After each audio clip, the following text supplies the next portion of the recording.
Well, I did eventually find the rest of the capsules. The little bag they were in kind of stuck to the bottom of the envelope.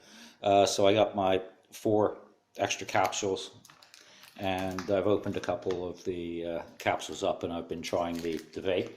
It's very impressive. Uh, there's virtually no odor whatsoever. You can be standing just a few feet away and you wouldn't notice anything. Battery life is excellent. I've already run it about 7 times and I've still got about a quarter of the battery left.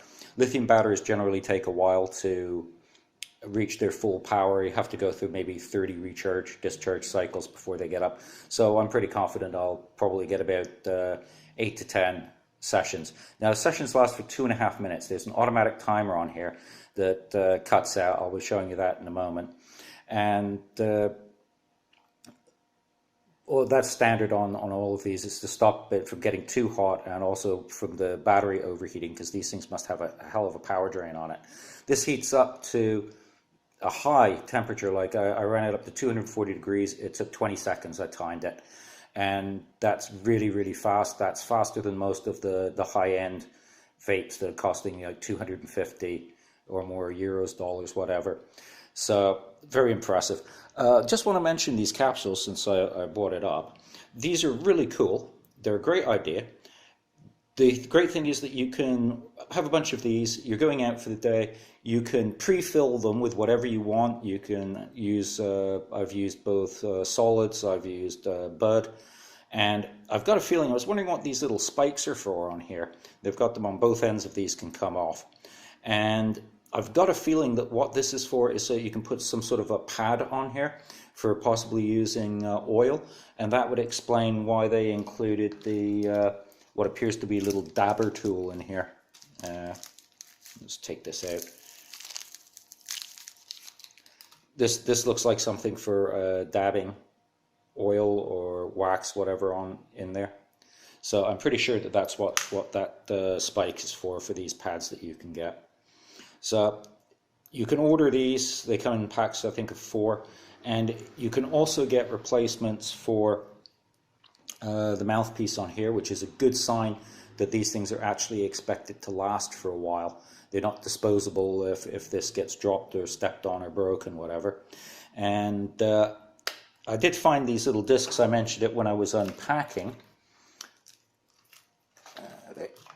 These little discs, I thought that they were, originally I thought they were some sort of filter to pop in to here if you didn't want to use the capsule to stop it from going down and clogging up the holes. I wouldn't recommend doing it without the capsules.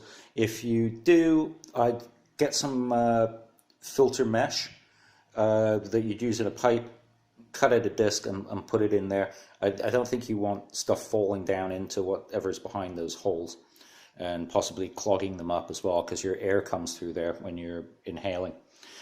These turned out to be filters to go in here. You can see I installed, they do not come installed, and they're quite a pain to get in there. Now this unit actually pulls out and it unscrews as well, which is nice, that you can make everything easy to clean.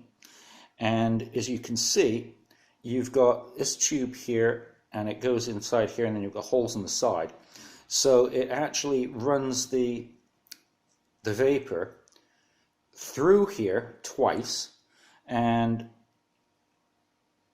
also through here a bit. You can see the vent holes. I don't know if you can see it in here. It's pretty difficult, tricky. Down at the bottom and the side here, on either side at the top, you've got little vent holes. It restricts the airflow and also helps cool. It means it's very difficult to actually suck anything into your mouth, even if you don't have one of these filters installed.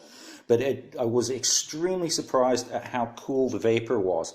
You know, that thing's sitting at was 500 degrees Fahrenheit, 240 degrees centigrade, just inches, just a fraction this far from your lips. I'm sorry, it's really confusing doing it in metric and standard. I think in metric because I'm European, and so it's quite difficult for me to do it in imperial and metric. But anyway, I was astonished how cool the vapor was. This thing does a really, really good job of cooling, and this only gets up to about as hot as a cup of coffee. That's at the end of the session, and we're talking like a 5-minute old cup of coffee at that. So it's not a problem, not an issue. You do definitely not want to try changing the capsule when it's just been run to full heat. Let's have a quick look at the display here. Get it up close. 1, 2, 3, 4, 5 clicks to turn it on.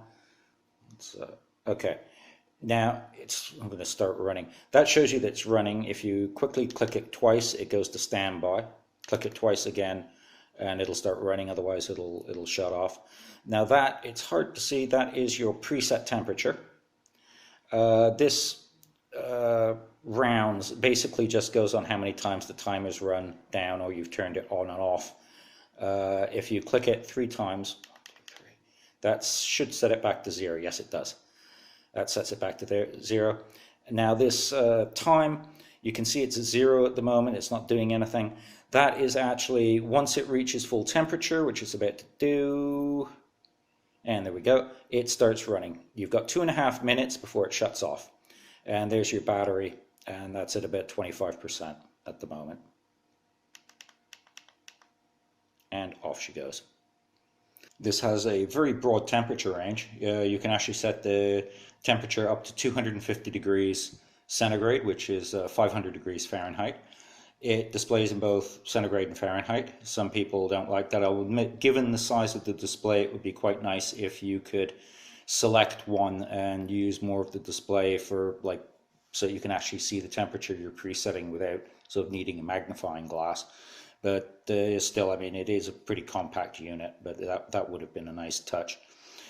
But you can't really complain for the price. Now the magnetic, having tried it a bit, the magnetic charging thing is a brilliant idea. You can just imagine if you're got friends over, you're using it, someone might grab it, yank the thing, pick it up, not realizing it's plugged in, and break off the USB charging port. Whereas this, if someone goes to pull it off, it'll just disconnect like that. One important warning: do not try using it while it's charging. That goes with most electronic cigarettes and stuff like that as well. You run the risk of burning out the charger circuit, because it'll suddenly be hit with a huge power drain. I mean, this is must be pretty high wattage drain. The speed that it heats up is phenomenal. So that pretty much wraps it up. You've got a very nicely built, comfortable to hold unit. You've got really, really good features. You've got better adjustability and a wider temperature range than most of the more expensive ones. You can simulate some of the more expensive features by simply, you can set a lower temperature. What I did was I set a low temperature around 220 degrees centigrade. I think that's about 400 and something degree, about 400 degrees Fahrenheit, 420. And then after a few drags on it, I increased the temperature, and then did the same again, increased the temperature, and by that time I pretty much used it up. There's not very much left by the time you've finished. I'll show you what it looks like. This is here's one I made earlier. And as you can see, there's not a heck of a lot left. It's just this sort of brown residue in there. There was no smoke and virtually no odor. So, and it's a very, very light. It's not in the least bit harsh. After this, I tried some in a small pipe, and the difference was phenomenal. It was like, ah, geez, because I haven't smoked any tobacco in months. So it really came as quite a shock after vaping with this, just how harsh a pipe seemed. One thing, they are still selling both the version 1 and version 2 on most of the websites. If you want to make sure that you have the version 2, make sure it's got the magnetic charger. The original one has a standard USB micro port, so that's a very easy, because some of the times it can be a bit misleading or they get mixed up between the two models, that copy and paste. And so that's a good indication, a way of finding out which one you're actually getting. Now I'll post the video and I will do some updates every once in a while. If I run into any problems, I'll immediately put an update on it. But I'll just put up an update, say in a month or so, saying, yeah, still working perfectly. And hopefully it still will be. So anyway, I would definitely recommend this as so far, unless it breaks in the next couple of weeks. It's extremely good value for money. It seems to have all the specifications, in many respects better specifications than the much more expensive ones. Build quality is good, and I mean there is no reason why these things should be €250.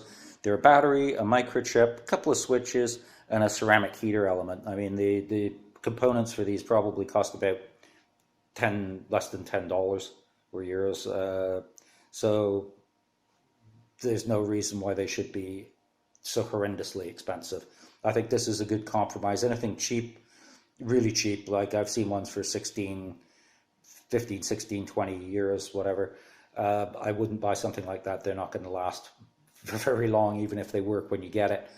So I think this is an excellent compromise. I'm going to try looking at a couple of others in roughly the same price range and do a comparison at the end of testing out several of them. Well, I hope you've enjoyed this video and learned something. Maybe it'll give you an idea to buy one of these. So good luck, happy vaping, and I'll see you at the next video.